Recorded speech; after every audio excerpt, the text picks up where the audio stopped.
Welcome back my YouTube channel Old Car Stories. Today, we take you on a journey back in time to explore history. This car, Dodge Monaco, 1974 United States of American automotive scene, was shifting.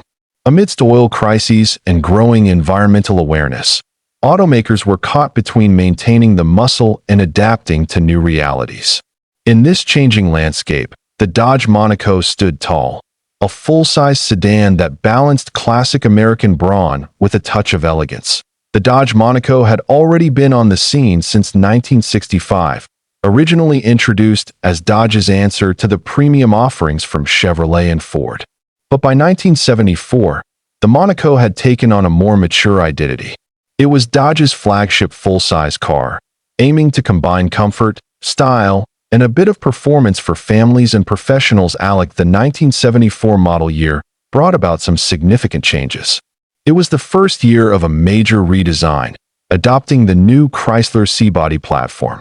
The car was larger, more squared off, and visually bolder than ever before. Dodge wanted the Monaco to make a statement, and it certainly did. With its expansive chrome grille, wide stance, and long body lines that seemed to stretch into the horizon. Inside, the Monaco offered a quiet ride and a plush experience. The dashboard was redesigned for better visibility and ease of use, with plenty of wood grain accents that added to the premium feel.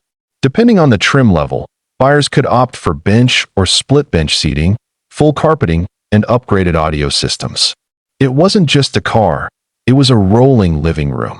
Under the hood, the 1974 Monaco had a range of V8 engines. Standard was the 360 cubic inch V8, but many buyers stepped up to the more powerful options, like the 400 or even the 440 Magnum. These engines were capable of delivering strong torque and smooth cruising, although rising fuel prices were starting to make such power plants a bit more controversial. Performance wasn't the Monaco's main mission, though. It was built for the open road, for covering long distances with minimal fatigue. The ride quality was soft and forgiving, thanks to Chrysler's torsion bar front suspension and leaf spring rear setup. It absorbed bumps effortlessly and made highway driving feel effortless. One of the most notable aspects of the 1974 Monaco was its sheer size. Stretching over 18 feet long and weighing well over 2 tons, this was a big car in every sense. Yet, despite its size, it handled surprisingly well for the era. Power steering and power brakes were standard, helping drivers manage the Monaco's bulk with ease. Safety was becoming a bigger concern in the mid-70s, and the Monaco reflected that shift. 1974 was the first year of federally mandated 5 miles per hour bumpers in the front and rear. While these additions altered the car's styling slightly, they were designed to reduce repair costs in low-speed accidents. A growing concern for insurance companies and consumers, fuel economy was, admittedly, not one of the Monaco's strong suits. With big V8s under the hood and a heavy frame, the Monaco averaged around 10 to 13 miles per gallon. This was acceptable just a few years prior, but during the 1973 oil crisis, it suddenly became a real point of discussion among buyers. Despite this, the Monaco still held its appeal. It offered something that smaller, imported cars simply couldn't match: a commanding presence, an effortless ride, and a sense of traditional American luxury. For buyers who weren't quite ready to give up on the golden age of full-size motoring, the Monaco remained a solid choice. An interesting part of the Monaco's legacy comes from pop culture. In 1980, the Dodge Monaco became an unlikely star in the cult classic film The Blues Brothers. Though the movie used a slightly later model, the image of the Monaco as a tough, durable car stuck in the public consciousness. It added a layer of charm and cultural relevance to the vehicle that persists even today. The Monaco was also widely used in law enforcement during the 1970s. Its strong engine options, large trunk space, and solid build made it a favorite among police departments across the country.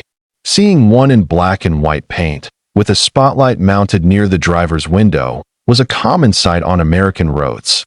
Build quality was generally good for the era, but like many cars of the time, rust could be a problem in northern climates.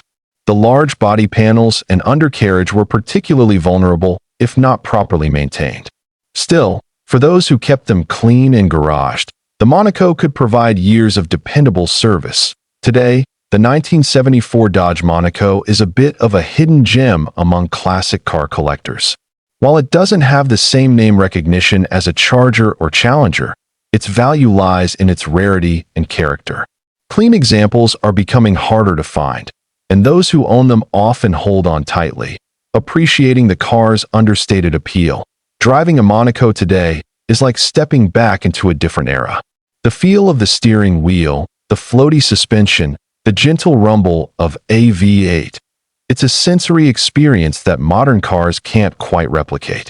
It reminds us of a time when driving was less about efficiency and more about the journey. Maintaining one of these classics isn't without its challenges. Parts can be harder to source, especially trim pieces and interior components. But for those who are passionate, the rewards are worth it. Restoring a Monaco is a labor of love, and every restored model keeps a piece of automotive history alive. In the grand story of American automobiles, the 1974 Dodge Monaco may not be the flashiest chapter, but it's an important one. It represents a moment when the traditional full-size sedan was trying to hold on amidst a rapidly changing world. And in doing so, it left behind a legacy of dignity, strength, and unmistakable style.